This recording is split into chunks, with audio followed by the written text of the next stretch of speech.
Planning and scheduling को देखते हैं तो बाज़ जगहों पर लोग जो हैं प्लानिंग और स्केजुलिंग का सेम मीनिंग कंसिडर करते हैं। लेकिन अगर आप इसको कंस्ट्रक्शन मैनेजमेंट के पर्सपेक्टिव में देखें तो ये दोनों ज़रा मुख्तलिफ चीज़ें हैं। प्लानिंग एक अलग टर्मिनोलॉजी है, उसकी अलग डेफिनेशन है, स्केजुलिंग एक अलग टर्मिनोलॉजी है और उसकी एक अलग से डेफिनेशन है। अगर मैं प्लानिंग को डिफ़ाइन करना चाहूँ तो प्लानिंग से मुराद आपने हाउ, व्हाट एंड व्हेन या बाय whom, वेयर, इन सवालों के जवाबात हम प्लानिंग में करते हैं कि ये जो प्रोजेक्ट हम करने जा रहे हैं ये क्या है, इसको हम कैसे अचीव करेंगे, किस तरह अचीव करेंगे और कौन कौन से रिस्पॉन्सिबल बंदे इसमें इन्वॉल्व होंगे, रोल्स एंड रिस्पॉन्सिबिलिटीज़ अलॉट करेंगे। तो ये तमाम चीज़ें जब आप कंबाइन करते हैं तो वो किसी भी प्रोजेक्ट की प्लानिंग कहलाती है।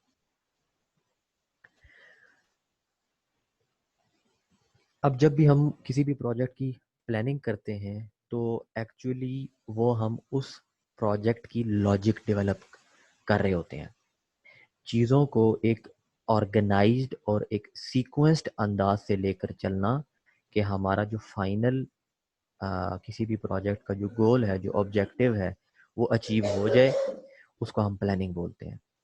और स्केजुलिंग क्या होती है? जब उसी प्लान को आप किसी कैलेंडर के साथ लिंक कर दें तो वो स्केजुलिंग बन जाती है कि आपने जो रोल्स एंड रिस्पॉन्सिबिलिटीज़, जो एक्टिविटीज़ प्लान आउट की हुई हैं, उसमें अगर आप टाइम ऐड कर दें कि हर एक्टिविटी को टाइम दे दें और उसको एक स्पेसिफिक कैलेंडर अलॉट कर दें, 5 वीक का कैलेंडर, 6 वीक्स का calendar, 5 days in a week वाला calendar, 6 days in a week वाला कैलेंडर या 7 डेज इन अ वीक वाला कैलेंडर, तो ये चीज़ अब प्लानिंग से निकल के स्केजुलिंग में चली जाएगी। इसको हम स्केजुलिंग कंसिडर करेंगे।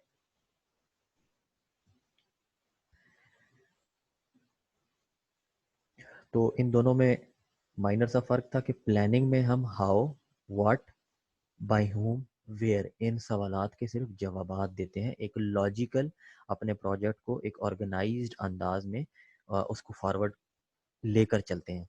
लेकिन उसी ऑर्गेनाइज्ड प्लान में अगर आप टाइम ऐड कर दें तो वो प्लान अब जो है वो स्केड्यूल बन गया है, तो उसको हम कहेंगे ये अब स्केड्यूल डेवलप हो चुका है।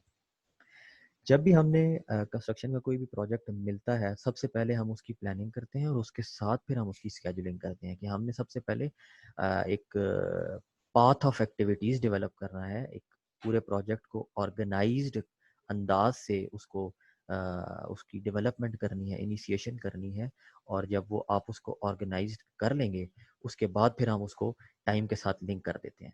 तो वो हमारा प्लानिंग भी हो गई और स्केजुलिंग भी हो गई। अब अगला सवाल हमारे ज़हन में ये उठता है कि प्लानिंग भी हमने कर ली, स्केजुलिंग भी कर ली, लेकिन ये करने की वजह क्या है? क्यों हम इसकी नौबत क्यों पेश आती है? पहले तो अगर आप कुछ डेकेड्स पहले चले जाएँ, तो वहाँ पर तो इस तरह का कंसेप्ट जो था, ऑल्दो वहाँ पर भी था, लोग प्लानिंग करते थे और चीज़ों को मुनज़्ज़म अंदाज से अपने नॉलेज और उस दौर के टेक्नोलॉजी के हिसाब से करते रहे हैं। जिस तरह अगर आप ग्रीक कंस्ट्रक्शन की हिस्ट्री पढ़ लें या रोमन कंस्ट्रक्शन को आप देख लें, लेकिन with the passage of time जो जो साइंस एंड टेक्नोलॉजी में एडवांसमेंट आती चली गई, उसी तरह हमारी जो प्लानिंग एंड स्केड्यूलिंग है ये भी with the passage of time advance level पे चलती गई। अब हमारे पास इन चीज़ों को करने के लिए सॉफ्टवेयर्स अवेलेबल हैं, हमारे पास ऑलरेडी पहले से बने बनाए स्टैंडर्ड्स अवेलेबल हैं, हमारे पास रिसर्च्ड शुदा टूल्स एंड टेक्निक्स अवेलेबल हैं जिनको हम अपनी प्रोजेक्ट्स के हिसाब से मॉडिफाई करके उनको यूटिलाइज कर सकते हैं। अब प्लानिंग और स्केजुलिंग बाज़ औक़ात तो ये कॉन्ट्रैक्ट डॉक्यूमेंट का हिस्सा होता है। कॉन्ट्रैक्ट्स में ये चीज़ मेंशन की जाती है कि आप प्लानिंग इसको हम सीपीएम एनालिसिस भी बोलते हैं, कंस्ट्रक्शन प्रोजेक्ट मैनेजमेंट एनालिसिस, जिसमें आप प्लानिंग एंड स्केजुलिंग के प्रोसेसेस रन करते हैं, तो वो उस कॉन्ट्रैक्ट में डिफाइन कर दिया जाता है, स्पेसिफाई कर दिया जाता है कि आपने हमें सीपीएम का प्लान बना कर देना है। कॉन्ट्रैक्ट में मेंशन हो गया। बाज़ औक़ात ये चीज़ बिड में डाल दी जाती है कि आपने जब बिडिंग करनी है तो उस जब आप टेंडर सबमिट करवाएंगे तो उसके साथ सीपीएम का जो जो मुकम्मल डिटेल्ड प्लान और स्केड्यूल्ड फाइल है वो आपने सबमिट करवानी है। फिर इसके अलावा इसकी और रीज़न ये हो सकती है कि आप टाइम और कॉस्ट के बीच रिलेशन आपको पता लगता है कि आप अगर एक स्पेसिफिक एक्टिविटी पे 10 दिन लगा रहे हैं तो उन 10 दिनों के हिसाब से आप उसको कॉस्ट अब अलॉट कर सकते हैं बड़ी आसानी से। तो प्लानिंग और स्केजुलिंग से और in other words CPM analysis से हम टाइम एंड कॉस्ट का ट्रेड ऑफ कर सकते हैं। उनके दरमियान जो कंपैरिजन है उसको बआसानी समझ सकते हैं। फिर आपने अगर अपने प्रोजेक्ट की डिटेल्ड प्लानिंग एंड स्केजुलिंग की होगी तो उस प्रोजेक्ट की एग्जीक्यूशन, उसकी प्लानिंग और उसकी मॉनिटरिंग, कंट्रोल और उसकी फिनिशिंग, जितने भी प्रोजेक्ट लाइफ साइकिल के फेजेस हैं उनमें जो आपने डिसीजन लेने होते हैं प्रोजेक्ट से रिलेटेड किसी भी मुश्किल मरहले में या ड्यूरिंग कंस्ट्रक्शन, तो उन डिसीजंस की इम्प्लीमेंटेशन और उन डिसीजन की कंसेप्चुअलाइजेशन जो है वो बड़ी आसान हो जाती है जब आपके पास एक organised planned planning and scheduling किसी भी प्रोजेक्ट की मौजूद हो। और बाज़ औक़ात तो ये भी होता है, पाकिस्तान में तो आपको कम ही ऑर्गेनाइजेशंस मिलेंगी, लेकिन जो ही आप बाहर के मुल्कों में जाएंगे वहाँ पर डिपार्टमेंट्स बने होते हैं जिनका ख़ास तौर पर ये काम होता है कि वो सीपीएम एनालिसिस करें अपने प्रोजेक्ट्स के ऊपर रूटीन के हिसाब से और फिर उससे वो मुस्तफ़ीद भी होते हैं। अगर आप पाकिस्तान के गवर्नमेंट अदारों को देखें जिसमें ग़ालिबन एनएचए हो गया, आईडैप हो गया, इनमें पीएमओ के ऑफिसेज बने हुए हैं। या आप अगर नस्ट यूनिवर्सिटी को देख लें, उनका वो अंदर पीएमओ ऑफिस बना हुआ है, प्रोजेक्ट मैनेजमेंट ऑफिस, जिनका काम ही यही है प्लानिंग एंड स्केजुलिंग करना, डिटेल्ड वो प्राइमावेरा को यूज़ करके उसकी गैंट चार्ट्स डेवलप करना और उसके अकॉर्डिंगली अपने प्रोजेक्ट्स को इनिशिएट करना और फिनिश करना। अब जब हम प्लानिंग और स्केजुलिंग की बात करते हैं तो हमारे पास जो हम उसमें नेटवर्क डेवलप करते हैं या उसकी अगर टाइप्स कह लें वो दो तरह की होती हैं। एक हमारे पास नेटवर्क स्केजुअल्स होते हैं और दूसरे non network schedules. Network schedule का मतलब ये होगा कि उनमें एक लॉजिकल रिलेशनशिप डेवलप हुआ होगा, वो हैपहैज़र्ड या विदाउट लॉजिकल एक एंड ऑर्गेनाइज्ड पैटर्न पे होंगे। उसको हम नेटवर्क स्केजुअल्स बोलते हैं, जिसमें हमारे पास सीपीएम एनालिसिस है, क्रिटिकल पाथ मेथड इसको बोलते हैं। फिर हमारे पास पर्ट की टेक्निक है, और उसके बाद हमारे पास मोंटी कार्लो सिमुलेशन की टेक्निक्स हैं। हमने सिर्फ सीपीएम और पार्ट को देखना है क्योंकि मोंटी कार्लो सिमुलेशन टेक्निक्स जो है इसके लिए ये एडवांस लेवल की टेक्निक है। ऑल्दो इसमें जो है मोस्टली हम सिमुलेशन सॉफ्टवेयर यूज़ करते हैं और उन सॉफ्टवेयर्स को रैंडम वेरिएबल्स की बेस पे वो जो है वो डिफरेंट हमें आउटपुट्स उससे मिल जाते हैं और उनकी उन आउटपुट्स की बेस पे हम अपने प्रोजेक्ट की एग्जीक्यूशन और फिनिशिंग करते हैं सक्सेसफुली। और दूसरी हमारे पास टाइप आती है नॉन नेटवर्क स्केड्यूल्स की, जिसमें हमारे पास बार चार्ट्स अवेलेबल होते हैं। सबसे पहले हम नॉन नेटवर्क स्केड्यूल में बार चार्ट्स को डिस्कस करते हैं। बार चार्ट्स अगर आप इसकी हिस्ट्री पढ़ें तो एक्चुअली बार चार्ट एक बंदा था हेनरी कैंट, उसने ये मेथड डेवलप किया था। और इस मेथड में जो हमारी एक्टिविटीज़ होती हैं उनको बार्स की शेप में कन्वर्ट किया जाता है और उनको हम टाइम अलॉट कर देते हैं। ये जिस तरह आपको फिगर्स दो नज़र आ रही हैं, अब ये जितनी भी हमारी एक्टिविटीज़ चल रही हैं इनको हमने बार की शेप में बना दिया और इनकी जितनी भी और जो इसमें जो टाइम हमने रखा वो हमने एक्स एक्सिस पे रख दिया। ठीक है। एक्स एक्सिस पे ये जनवरी, फरवरी, मार्च, अप्रैल, आप इसमें डेली की डेट्स भी डाल सकते हैं, 1 2 3 4 5 6 7। वीकली भी आप इसमें, मतलब आप जिस तरह अपना टाइम स्केल एडजस्ट करना चाहते हैं वो इस टेक्निक में आप कर सकते हैं। तो इसमें स्टेप 1 पे हमने अपना टाइम स्केल सेलेक्ट करना होता है, यानी कि जो एक्स एक्सिस पे आ जाएगा। उसके बाद हमने अपनी जितनी भी एक्टिविटीज़ थी वो लिस्ट डाउन करनी है, और उनको एक जो उनका जिस सीक्वेंस से हम उनको लेकर चलना चाहते हैं उस हिसाब से उनके बार चार्ट बार्स बना देनी है। अब वो जो बार होगी वो उसकी जो टाइम उस एक्टिविटी को आपने दिया होगा वो उसके हिसाब से वो बार बनेगी। लेट्स सपोज मैं ये कहता हूँ कि ये अगर जनवरी है और ये फरवरी है, और यहाँ से जनवरी को मैं मज़ीद इस पूरे जो महीना है इसको मैं 10-10 दिनों पे मज़ीद डिवाइड कर देता हूँ, या मैं 15-15 के 2 डिवीजन बना लेता हूँ, या 5-5 के मैं कर लेता हूँ उस मंथ को फर्दर ब्रेक डाउन करके, या एक-एक दिन के हिसाब से मैं उसको डिवाइड कर देता हूँ, और मुझे ये पता लगता है कि मेरी एक्सकवेशन जो है वो 10 दिनों की है। तो जिस डेट से इस चार्ट के ऊपर जो मेंशन होगी वहाँ से एक्सकवेशन का स्टार्ट करना है, ये बॉक्स लेते आना है आगे, और जिस ड्यूरेशन पे वो फिनिश हो रही होगी हमने यहाँ नीचे से वो डेट देख के बार चार्ट को एंड कर देना है। तो इस तरह करके एक डब्बा सा बन जाएगा हमारे पास, इसको हम बार बोलते हैं। तो ये मेरे पास एक्सकवेशन की वो बार बन जाएगी। इसका मुझे तो टाइम फ्रेम, सर ये ऊपर इस वजह से है कि ये पहला स्टेप है, सबसे ऊपर इस वजह से इसको रखा हुआ है। जी जी बिल्कुल, ताकि हमारा जो बार चार्ट बने वो एक यूनिफॉर्म नेचर का हो, उसमें चीज़ें अमलगमेट ना हो जाएं, वो एक मिक्सचर सा ना बन जाए। तो हमने कुछ इस तरह से इसको रखना है। अब इसमें दो चीज़ें आ जाती हैं, ये आप मैनुअली भी पहले लोग करते थे लेकिन मैनुअली चीज़ ख़त्म हो गई। अब ये हम सॉफ्टवेयर हमारे पास अवेलेबल, इसको आप बड़ी आसानी से एक्सेल शीट पर भी इसको बना सकते हैं। सेम उसमें यह है कि थोड़ी सी फिर कम्प्लेक्सिटी इन्वॉल्व हो जाती है, कुछ फार्मूले आपको ऐड करने पड़ेंगे, लेकिन आप इस चीज़ को प्राइमावेरा पर भी बना सकते हैं। एंड पे मैं आपको एक गैंट चार्ट दिखाऊंगा लेक्चर के एंड पे, जो प्राइमावेरा पे बनाया गया है, उससे आपको मज़ीद चीज़ें क्लैरिफाई हो जाएंगी कि ये गैंट चार्ट या बार चार्ट हम किस तरह सॉफ्टवेयर में किस तरह ये नज़र आता है आउटपुट पे। तो वो गैंट चार्ट जो है वो अगर मैनुअल कर रहे हैं तो हमने इस हिसाब से एडजस्ट करना है कि वो आपस में मिक्स ना हो जाए, उनको वो रीडेबल होने चाहिए।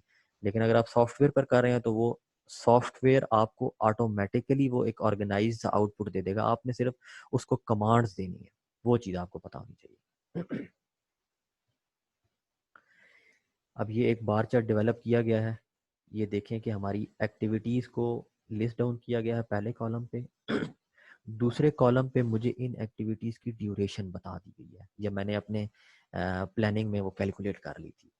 फिर आगे जो था पूरा मंथ के हिसाब से उसकी मैंने डेट्स डाल दी हैं। ये तो अब 37 तक जा रहा है, बेहतर हम यही है कि इसको मंथली डिस्ट्रीब्यूट करें। कि मतलब अगर जनवरी में 30 दिन है तो 30 दिन आ जाएंगे, फिर 30 ख़त्म हुए तो आगे फरवरी के 28 दिन आ गए, फिर फरवरी ख़त्म हुआ तो मार्च आ गया। इस हिसाब से मंथली बेस पे हम इसकी एडजस्टमेंट करेंगे। अब अगर आप मोबिलाइजेशन को यहाँ पर देखें तो मुझे 2 दिन दिए गए हैं, तो ये पहला दिन इसमें कवर होगा और दूसरा दिन इसमें कवर होगा, तो इसको मैंने डार्क कर दिया अपनी डिस्टिंक्शन के लिए। तो ये इस मोबिलाइजेशन के लिए इसकी बार डेवलप हो गई है। अब जब भी कोई बंदा इस बार चार्ट को स्टडी करेगा उसको पता लग जाएगा कि मोबिलाइजेशन के लिए ये 2 दिन मुख्तस किए गए हैं, यह मोबिलाइजेशन जो है इन 2 दिनों में ख़त्म होगी। फिर अब मैं स्टॉक मटेरियल्स पर आता हूँ, तो मेरी ड्यूरेशन मैंने इसकी 4 कैलकुलेट की हुई थी। अब मेरे जो प्लानिंग मैंने फेज़ में था, प्लानिंग फेज़ में मैंने ये डिसाइड किया हुआ था कि मोबिलाइजेशन ख़त्म होगी तो स्टॉक मटेरियल्स मैं स्टार्ट करूँगा। तो इसीलिए जब मोबिलाइजेशन ख़त्म हुई तो उसके ख़त्म होने के बाद मैंने स्टॉक ऑफ मटेरियल्स शुरू किया। तो इसके आगे मैंने 4 दिन मज़ीद ऐड कर दिए। तो ये मेरे पास आया 3, 4, 5 और 6 तारीख तक ये एक्टिविटी ख़त्म हो गई। अब क्लियरिंग एंड ग्रबिंग थी 6 दिन की। मैंने प्लानिंग फेज में ये बनाया हुआ था अपना प्लान्ड प्लानिंग उसकी की हुई थी कि जैसे ही स्टॉक मटेरियल्स मैंने स्टार्ट करना है उसके साथ ही मैंने क्लियरिंग एंड ग्रबिंग का काम भी शुरू कर देना है। और उस पे 6 दिन लगने हैं।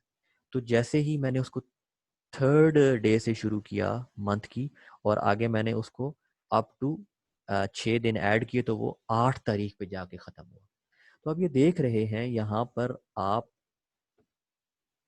एक्टिविटीज़ की ड्यूरेशंस के हिसाब से उनके बार्स डेवलप कर रहे हैं according to their predefined time, जो उनका आपने प्लानिंग फेज में किया हुआ था।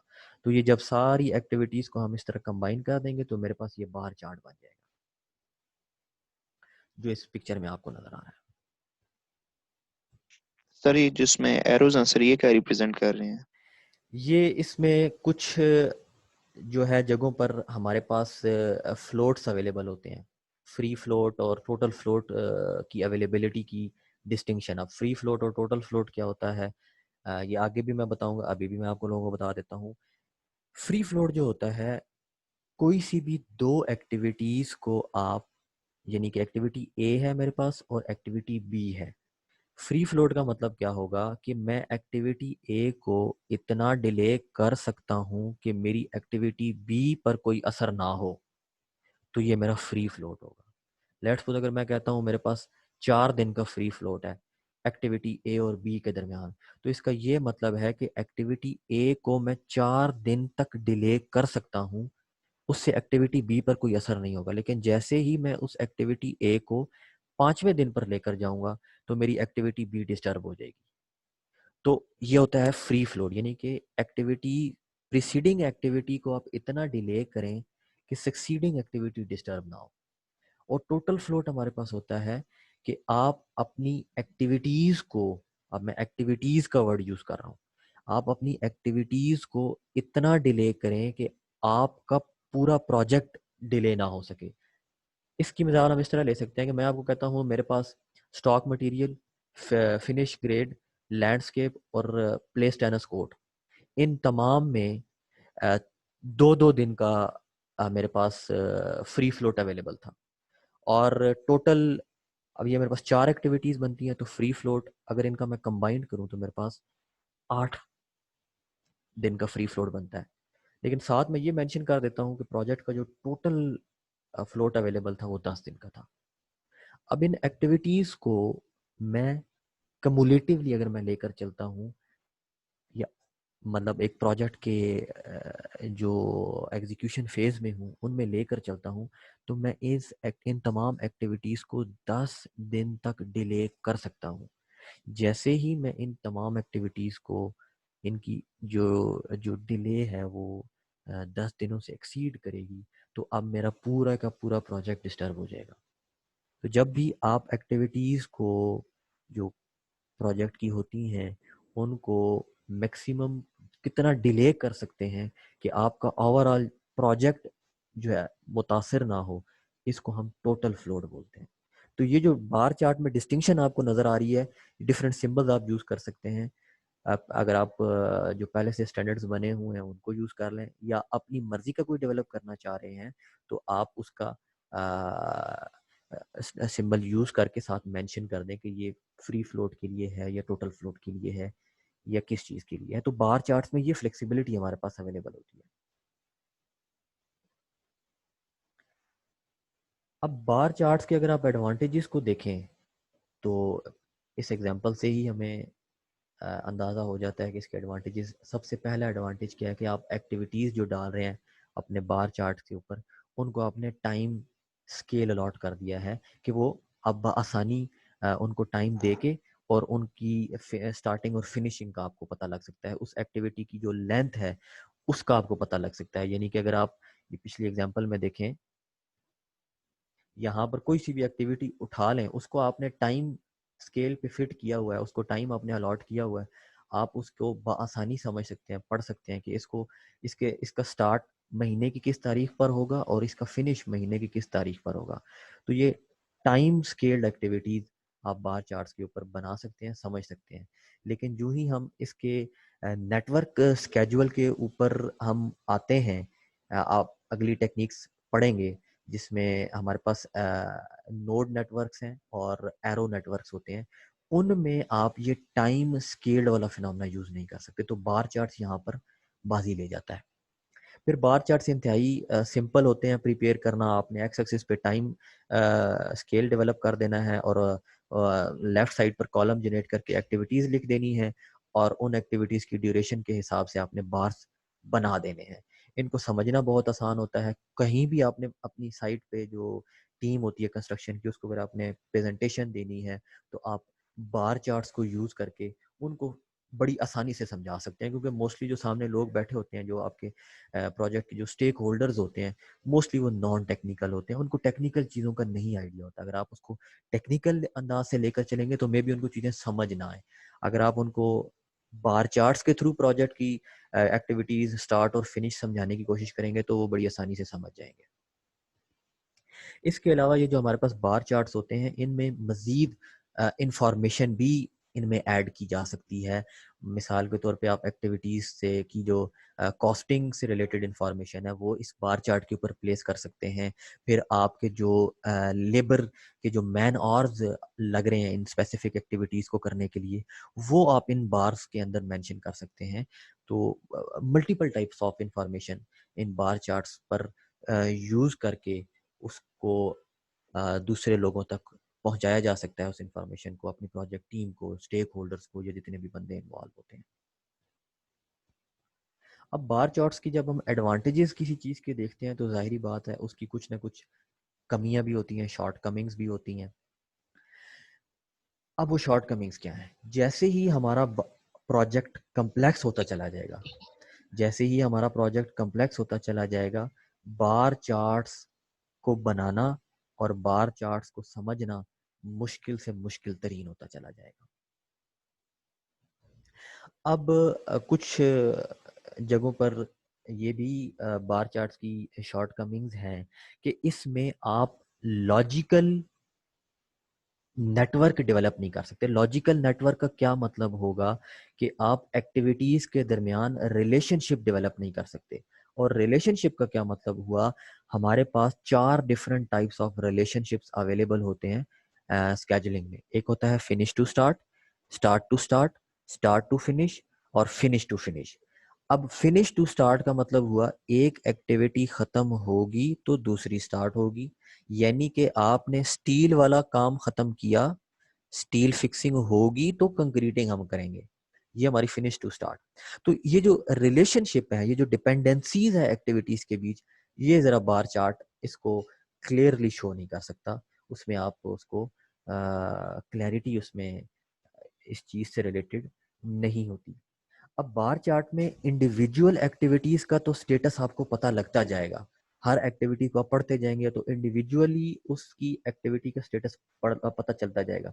लेकिन जो ही आप उसको एज अ होल प्रोजेक्ट के हिसाब से पढ़ने की कोशिश करेंगे, अगेन बार चार्ट्स में वो कम्प्लेक्सिटीज आएंगी, मुश्किलात का सामना करना पड़ेगा। अब ये जो शॉर्ट कमिंग्स हमने देखी, ये आती हैं जब आप इसको मैनुअली करने बैठते हैं।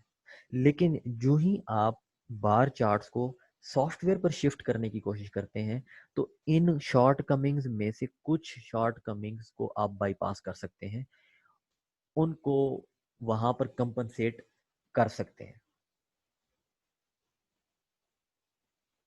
ये तो था हमारा नॉन नेटवर्किंग स्केड्यूल। अब मैं नेटवर्किंग स्केड्यूल की थोड़ी सी थ्योरी देख लेते हैं। नेटवर्किंग स्केड्यूल में हमने ये देखा, हमारे पास एक सीपीएम की टेक्निक है और दूसरी पर्ट की टेक्निक है।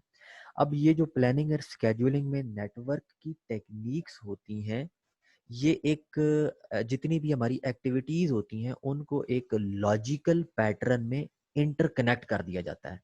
ये बेसिकली नेटवर्क टेक्निक है। नाम से पता लग रहा है कि ऐसी टेक्निक जिसमें जो एक्टिविटीज हैं उनको लॉजिकली एक दूसरे के साथ इंटरकनेक्ट कर दिया जाता है, उनको एक लॉजिकल रिलेशनशिप डेवलप कर दिया जाता है, जिससे हमें अब उसकी जो एक्टिविटीज की ड्यूरेशन का तो पहले भी इल्म था हमें, अब हमें उनका एक लॉजिकल सीक्वेंस भी पता लग गया है। अगर फिनिश टू स्टार्ट है तो हमें पता लग गया कि पिछली एक्टिविटी मैं खत्म करूंगा तो अगली स्टार्ट करूंगा। अगर फिनिश टू फिनिश है तो इसका मतलब होगा कि मैं दोनों एक्टिविटीज को एक ही टाइम पर खत्म करना है, भले वो जिस टाइम मर्जी स्टार्ट हो। तो ये जितनी भी अब ये नेटवर्किंग शेड्यूलिंग कर रहे हैं, इसमें हम लॉजिकली तमाम एक्टिविटीज को आपस में इंटरकनेक्ट कर देते हैं। अब जब भी हम नेटवर्किंग स्केड्यूल की बात करते हैं तो इसमें दो टर्म्स हैं जिनका आपको सामना करना पड़ेगा, जिसमें एक ड्यूरेशन आती है और दूसरा इवेंट आता है। ड्यूरेशन तो नाम से पता लग रहा है कि किसी भी एक्टिविटी को कंप्लीट करने के लिए जो उस पर टाइम लगता है, दैट इज एक्चुअली ड्यूरेशन। और इवेंट क्या है? किसी भी स्पेसिफिक पॉइंट पे या इंस्टेंट पे प्रोजेक्ट की जो आप लाइफ साइकिल फेजेस हैं, उसमें किसी भी पॉइंट पर आप उस प्रोजेक्ट का जो स्टेटस ऑफ कंप्लीशन चेक करना चाह रहे हैं या उस एक्टिविटी का स्टेटस ऑफ कंप्लीशन चेक करना चाह रहे हैं at any specific point in time और इंस्टेंट, उसको हम बोलते हैं ये हमारा इवेंट है।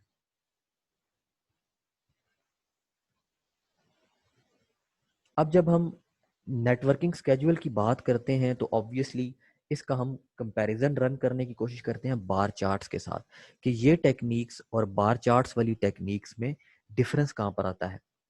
क्योंकि मैं बता चुका हूँ कि नेटवर्क टेक्निक्स जो हैं ये सुपीरियर हैं, इजी हैं एज कंपेयर टू मतलब ज़्यादा फिजिबल हैं as compare to bar charts. सबसे पहला जो इनमें अगर हम कंपैरिजन करें तो नेटवर्क्स बाजी कहाँ ले जाता है, वो है जी लॉजिकल इंटरकनेक्टेडनेस ऑफ एक्टिविटीज या logical relationship between different activities. Relationship finish to start, start to start, हमें पता लग जाता है कौन सी एक्टिविटी का दूसरी अगली एक्टिविटी के साथ क्या रिलेशनशिप बनता है और उस हिसाब से हमने फिर प्रोजेक्ट को ख़त्म करना है। यानी कि स्टील वर्क ख़त्म होगा तो कंक्रीट होगी, फिनिश टू स्टार्ट। अगर आप इन दोनों को एक टाइम पे ख़त्म करना चाहते हैं तो वो फिनिश टू फिनिश हो जाएगा, भले स्टार्ट जब मर्जी करें। स्टार्ट टू स्टार्ट में क्या होगा, एक्टिविटीज स्टार्ट तो एक ही टाइम पर होंगी लेकिन फिनिश जब मर्जी आप उसको करें। तो ये लॉजिकल रिलेशनशिप्स हैं, ये हम नेटवर्क टेक्निक्स में यूटिलाइज कर सकते हैं। फिर हमने बात की थी कि जो ही प्रोजेक्ट कम्प्लेक्स होता चला जाएगा, नेचर ऑफ कम्प्लेक्सिटी बढ़ती जाएगी प्रोजेक्ट्स में, वहाँ पर जो नेटवर्क टेक्निक्स हैं वो ज़्यादा कारआमद साबित होती हैं। फिर जो नेटवर्क टेक्निक्स हैं इनसे हमारी जो प्रोजेक्ट की प्रिडिक्शंस हैं in terms of completion date, वो ज़्यादा इफ़ेक्टिव होती हैं as compare to bar charts. क्योंकि बार चार्ट्स में जो हमारा जो भी बंदा वो बार चार्ट बनाता है उसके ग्राफिकल स्किल्स पे वो चीज़ डिपेंडेंट होती है, लेकिन जो सीपीएम एनालिसिस है, ये जो नेटवर्किंग टेक्निक है, इसमें जो है सीधी सीधी हमने सॉफ्टवेयर में कमांड डालनी होती है और वो एक लॉजिकली ऑर्गेनाइज्ड हमारे पास आउटपुट जनरेट होकर आ जाता है। ये तो था सीपीएम एनालिसिस, जिसमें जिस डिफरेंट हम नेटवर्क्स डेवलप करते हैं और उनका आपस में रिलेशनशिप दे के एक्टिविटीज़ को आपस में कनेक्ट करके एक लॉजिकली आउटपुट डेवलप कर लेते हैं। दूसरी हमारे पास जो सीपीएम को मैं फर्दर दोबारा भी डिस्कस करूंगा आगे, लेकिन इससे पहले मैं पर्ट आपको बताता चलूँ। पर्ट से बनता है program evaluation and review techniques. ये जो टेक्निक है इसको हम स्टोकेस्टिक टेक्निक बोलते हैं, क्योंकि इसमें जो आप एक्टिविटीज को ड्यूरेशंस अलॉट करते हैं वो प्रोबेबल ड्यूरेशंस होती हैं, वो प्रोबेबिलिटी के ऊपर डिपेंडेंट होती हैं। और उससे जो हमारे पास जो इस टेक्निक में जो फिनोमेना यूज होता है वो प्रोबेबिलिटी डिस्ट्रीब्यूशन का फिनोमेना यूज होता है। और उन प्रोबेबल ड्यूरेशन वाली वैल्यूज को यूज करके हमारे पास पर्ट का एक फार्मूला होता है, उस फार्मूले में यूज करके हम अपने प्रोजेक्ट की या एक्टिविटीज की जो ड्यूरेशन है वो कैलकुलेट करते हैं और उन कैलकुलेशंस की बेस पे हम अपने प्रोजेक्ट को फर्दर लेकर चलते हैं। ये भी हम पर्ट को भी देखेंगे, इससे रिलेटेड न्यूमेरिकल्स भी हैं, इसका अलग लेक्चर है, वो उधर मजीद क्लैरिफिकेशन हो जाएगी इन डिटेल विद एग्जांपल्स। दूसरी नेटवर्किंग की टेक्निक हमारे पास होती है सीपीएम, इसको हम क्रिटिकल पाथ मेथड बोलते हैं। क्रिटिकल पाथ से मुराद ये है कि आपने अपने प्रोजेक्ट की प्लानिंग एंड स्केजुलिंग कर ली, उसके ऊपर आपकी एक्टिविटीज आपने ना डिफरेंट एक्टिविटीज बनाई हुई हैं, उनको टाइम स्केल के ऊपर एडजस्ट किया हुआ है, उनको टाइम अलॉट किया हुआ है। अब बाज एक्टिविटीज जो हमारी हैं वो ऐसी होंगी कि आप उनको डिले नहीं कर सकते, उनमें हमारे पास ना फ्री फ्लोट होगा ना टोटल फ्लोट होगा। तो ऐसी तमाम एक्टिविटीज जिस पे ना तो आपके पास टोटल फ्लोट हो और ना ही आपके पास फ्री फ्लोट हो, उनको हम क्रिटिकल एक्टिविटीज बोलते हैं। और वो तमाम एक्टिविटीज जो क्रिटिकल एक्टिविटीज हो, उनको जब आप कनेक्ट कर दें और वो एक स्पेसिफिक पाथ बनाएं, उस पाथ पे वो तमाम क्रिटिकल एक्टिविटीज आप कनेक्ट कर दें और वो एक पाथ बनाएं, तो उसको हम बोलते हैं ये हमारा क्रिटिकल पाथ है। और इस मेथड को हम बोलते हैं ये हमारा क्रिटिकल पाथ मेथड है। इसमें फिर फर्दर दो टेक्निक्स आ जाती हैं, arrow, activity on arrow and activity on node. ये भी इसका भी लेक्चर है, ये इन डिटेल हम इंशाल्लाह इसको भी नेक्स्ट लेक्चर्स में विद एग्जांपल्स डिस्कस करेंगे। अच्छा, ये इस